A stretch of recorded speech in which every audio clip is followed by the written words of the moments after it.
জ্যৈষ্ঠ মাসের কৃষ্ণপক্ষের একাদশী তিথিকে অপরা একাদশী বলা হয়। এর অর্থ অপার পুণ্য। পদ্মপুরাণ অনুযায়ী এদিন বামন রূপে বিষ্ণুর পুজোর বিধান রয়েছে।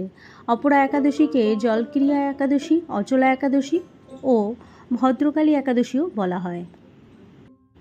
মনে করা হয় অপরা একাদশীর ব্রত করলে বিষ্ণু মনুষ্য জীবন থেকে সমস্ত দুঃখ ও সমস্যা দূর করে অপার পুণ্য প্রদান করেন।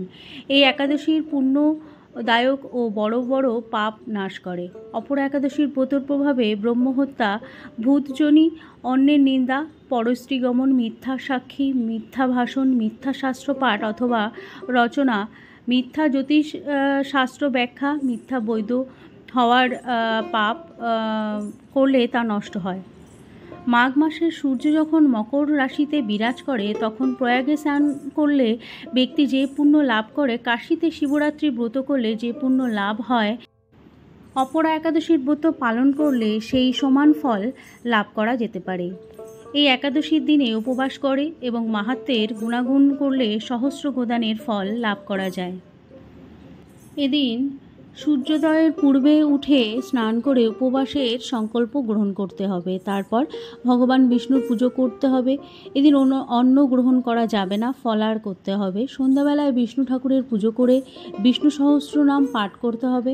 পরের দিন নিয়ম অনুযায়ী ব্রত ভঙ্গ করতে হবে। এরপর ব্রাহ্মণদের দান করতে হবে। মনে রাখতে হবে হরিবাসরের সময় একাদশীর উপবাস ভঙ্গ করতে নেই। উপবাস ভঙ্গ করার আগে হরিবাসর সমাপ্ত হওয়ার প্রতীক্ষা করতে হবে। দ্বাদশী তিথির 1/4 সময়কাল এই হরিবাসর। ব্রত ভঙ্গের সবচেয়ে উপযুক্ত সময় প্রাতকাল। মধ্যাহ্নে ব্রত ভঙ্গ করা উচিত নয়। নমস্কার বন্ধুরা, আমি রিয়া। আমার চ্যানেলে তোমাদের সবাইকে অনেক স্বাগত। আজকের ভিডিও অপরা একাদশীর ব্রতকথা। শাস্ত্রমতে প্রাচীনকালে মহিধ্বজ নামক এক ধর্মাত্মা রাজা ছিলেন। তার ছোট ছেলে ব্রজধ্বজ পাপী ও অধর্মী ছিল। রাতের অন্ধকারে নিজের বড় দাদার হত্যা করে দেয় ব্রজধ্বজ।